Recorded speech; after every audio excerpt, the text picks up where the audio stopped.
اعوذ باللہ من الشیطان الرجیم، بسم اللہ الرحمن الرحیم۔ سامعین کرام، آپ نے ایک لفظ سنا ہوگا خاتون اول، کوئی ملکہ، کوئی وزیر اعظم کی بیوی وغیرہ، لیکن اصل خاتون اول اسلام کی پہلی خاتون، مومنوں کی ماں سیدہ خدیجہ رضی اللہ تعالی عنہا ہیں۔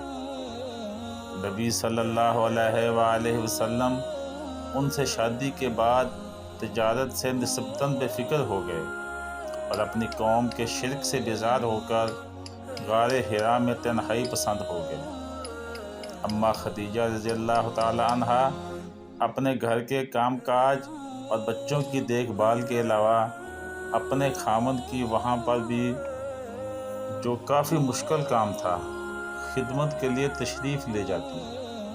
وہاں پر بھی آپ صلی اللہ علیہ وآلہ وسلم کو توشہ، کھجور اور ستو وغیرہ دے کر آیا کرتی تھی۔ ایک دن ایسے ہی نبی صلی اللہ علیہ وآلہ وسلم تنہائی میں بیٹھے تھے کہ جبریل علیہ السلام وحی لے کر آ گئے۔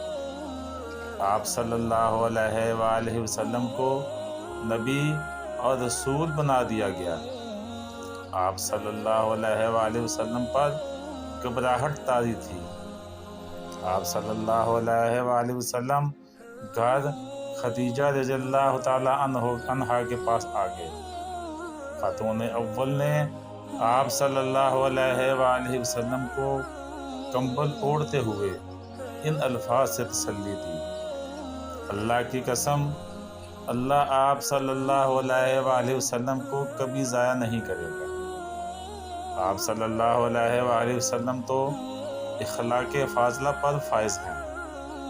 آپ صلی اللہ علیہ وآلہ وسلم تو خاندانوں کی پرورش کرتے ہیں، بے کسوں کا بوجھ اٹھاتے ہیں، غریبوں کے لیے کماتے ہیں، مہمان نوازی میں بھی بے مثال ہیں۔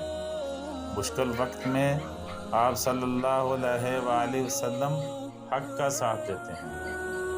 اللہ تعالیٰ سے دعا ہے کہ اللہ پاک ہمیں بھی نبی کریم صلی اللہ علیہ وآلہ وسلم کے اخلاق حسنہ اپنانے کی توفیق عطا فرمائے۔